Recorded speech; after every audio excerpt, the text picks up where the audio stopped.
Coach has not only been stuck at work, he had a 79-year-old lady call who wanted to talk with him about God for like 2 hours. So coach was like hyper locked in, not able to really be on the phone, all that sort of stuff. But there's been some stuff since before work, since I was editing the other video, that I wasn't able to cut into it.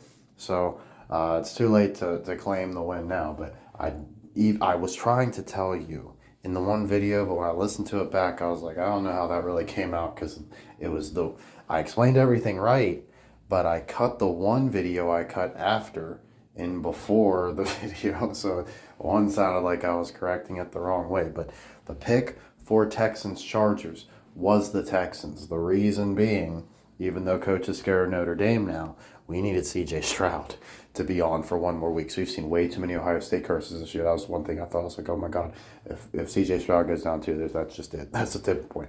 So it's really glad that for that reason. The other reason is we have the Steelers beating the Ravens. So if the Steelers are beating the Ravens, no Harbaugh versus Harbaugh. So why would the Chargers get an upset if the Steelers are already getting an upset and there's no narrative for the Chargers there? Chargers, Steelers, what the fuck is that? So Steelers, Texans, I guess is what that matchup would be without me looking at the bracket. So, that's fine, I guess. Wait, no. Steelers, it can't be. It can't be. Let me look at this fucking bracket. Are we like way off here? That can't be what it is. I gotta be way off. That was one of the preachers, that lady. That's what I look up. What are we looking at here? Okay. Oh, perfect. Texans, Chiefs. Yeah, that's money. Team that used to be in Dallas playing the Texans. That's perfect. And then so that'll be Texans Steelers Bills. Yes, I called in preseason. Steelers versus Bills. I had the Steelers winning at the top. Fuck that shit. Bills are gonna roll the Steelers again. And then the Chiefs are gonna roll the Steelers, and the Chiefs are gonna roll the Bills again. And everyone's gonna think it's the same old song and dance. No, I really think that's what's going down. So yeah, Chiefs beating the Texans. Steelers beat the Ravens before losing to the Bills. Alrighty, on the NFC side of things, we like the Rams.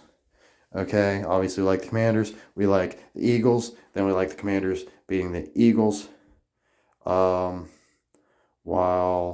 and then the Lions have already beaten the Rams. Of course, at that point, then we take the Lions out and then beat the Chiefs. Alrighty, so easy peasy.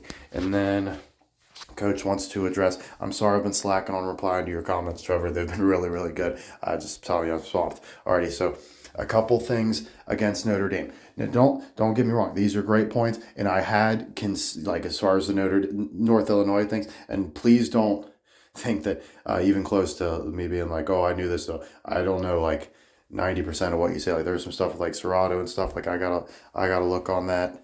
You know what I mean? So Trevor's always dropping bombs. Keep coach on his toes. But that Northern Illinois thing, I did actually consider that. But I didn't know that no champion has lost to a top Power 5. Like I didn't have that stat. That's super solid. But I did consider how bad that Northern Illinois loss was, and that probably wasn't good. So you definitely parallel thinking there, way to go that extra yard MVP and get that no champion losing to out of the top Power 5s, right? So let's see. And then so here's what I want to say.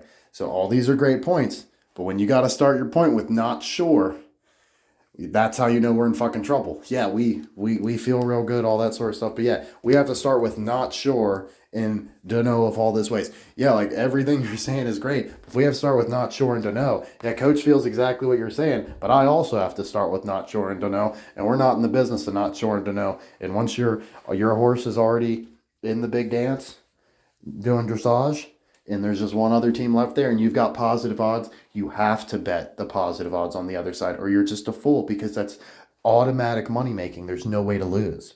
Why would you not bet a sure thing? Like you can assume it's a sure thing just because whatever, but like this is not Chiefs versus Niners last year to where there would have been absolutely no reason to buy insurance. This is Chiefs Eagles before, where there's every reason to buy insurance, and we were on the wrong horse. Not saying we are on the wrong horse, but there's every reason to buy insurance, right? You don't want to come away with nothing here. There's not enough picks coming up on the horizon that we know of. There's always going to be some little pop-ups. Maybe Tyson will do a solid, right? But we nailed it once. We really want to be relying on trying to get some exact result shit to try to make up for we whiffed here with Notre Dame rolling us. Like, that would hurt even worse. It's fucking Notre Dame. Now, I want to make this part really clear. I still want Ohio State to win. I like Ohio State better than I like Notre Dame. I got no love for Notre Dame. As corny as I say Ohio State's coaches are, like, Newt Rockne is in Lou Holtz are the grossest, lamest, like, not the last coach I ever want to play on, because at least, like, they're not, like, total dicks. But they're just lame. They're like the UCLA vibe to me. I wouldn't be surprised at all if Lou Holtz and John Wooden are the same person or some shit like that. They just got the same lame vibe to me. And obviously Wooden's better. Right? But they're just like the same level of boring. And then, well, let's see what he said. So the movie was a hit and Rudy got famous off it, but he's also a fraud. Yes, but they're also now spinning some sort of web. You know how they always add to the lore? It's like, no, Rudy's actually even more incredible because he was dyslexic and whatever. Like, yeah, fuck the off the field stuff. He's a academic hero, and you know what I mean? He came from nothing and had a whole movie, you know what I mean? So yeah, that's a hard read there. I'm with you. I like where you're thinking there, because Rudy is a fraud. And I've never liked the movie Rudy either, for all these reasons. I was always told as a kid, like, yeah, that's bullshit. Right? Like, way before they were, at least I knew they were saying it, like, mainstream. Right? My stepdad was onto that when he hated Notre Dame. He's a Michigan fan. And let's see, I know the Red Sox fan is also a Michigan fan. I know they all are, but players and the yeah, that's like, I love Trevor, man. I know they're all are, yeah, exactly, they're all frauds. But players and the coach have said the whole movie is BS. Joe Montana doesn't like him. That's a great point. I remembered that, but like I didn't think of, like, yeah, it's Joe Montana. Like, that trumps all, right? But man, is Joe Montana more of a Niners guy? He's not considered the greatest college quarterback ever. He's the greatest pro quarterback ever.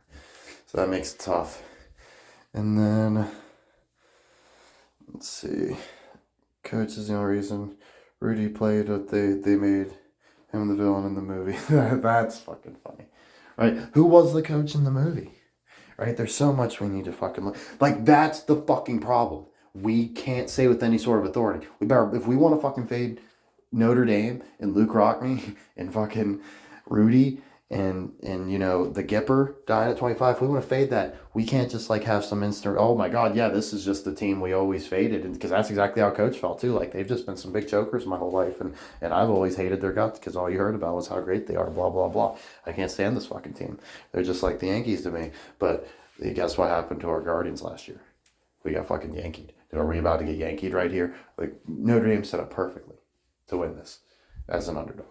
Like, sincerely, the quarterback they're going against has a broken hand.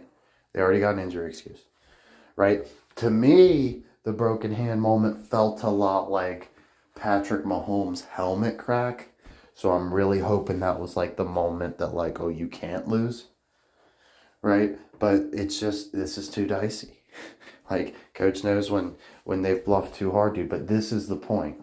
We shouldn't be focusing on how hard this pick is to make. We should be focusing on what we have to pick between and how it weighs against the system. Coach is telling you to look for flip championships and 100-year anniversaries, and we have a flip championship against 100-year anniversary in the first college football playoff ever, which happens to be the first championship we've gone through as a team, right? Like, college football is the first on the docket, just naturally, because it's the first one throughout the year, besides us nailing the heavyweight championship in UFC. Right, and of course we had the baseball test, but we got there late to the party, right? And we were a little late with Ohio State, right? But we had already been thinking football, just not college football. And then you know, baseball is like a whole new thing for us. We hadn't been thinking about that in years and years. But like, yeah, isn't it crazy? We got a magic number against the 100-year anniversary, and I'm telling you all this crazy shit. Boom, boom, boom, boom, boom, boom, boom, boom. Right. So anybody, you know, who's a coach detractor or whatever, who you know wants to give me a hard time, it's just like, you know, I get cold feet like right at the finish line when I tell you the blinds are on the whole year and I'm selling stock right when they got a bye week. You know, I got taking the Buckeyes before the college football playoff, then the championship. I'm fading them. You know, so and at least with the Tigers, like I said, I actually called them losing to the Guardians the whole time. Like, that's the only reason I had them making the playoffs, was to lose to my Guardians. Right, so Coach definitely feels like the system is on point, but he also knows anybody who has developed the system would know how to constantly throw a billion different dummy scripts to make it even hardest on, like, whoever's the most locked in that doesn't truly know the secrets, right? If they know you're out looking out from the outside, it's like they gotta know, man. It's like, how many times I've been at a poker table and it's like, I know this motherfucker, like, probably doesn't have it, but if he does have it, he's really fucking got it. If Notre Dame's got it, they got it good. They can't be beat. It's like, as much as we don't like Rudy, what else is associated with Notre Dame? It's the biggest movie they've ever fucking had. that's their Rocky, right? Why is he 76 years old? There's so much wrong with this. I'm just saying. I want Ohio State to win, but I'm taking Notre Dame until further notice. Coach certainly isn't gonna sleep. He's not just gonna do articles and stuff. I'm promising you 2 Ohio State books complete before the championship game. And if anything pops out from there, and I'll rewatch the old videos, because a lot of that stuff's not fresh in my brain. Like, I know we had some numbers tricks, but were they that good? I don't remember it being a full solve. It felt like there was still some things left. Like, we didn't have like every championship they were ever going to win predicted, right? Like, is there a lot riding on this in the future? Like, not just how it matches up with the past. Like, do we have future picks on this? I don't remember that. So there's a lot we don't like. That's not perfectly going our way. Just saying.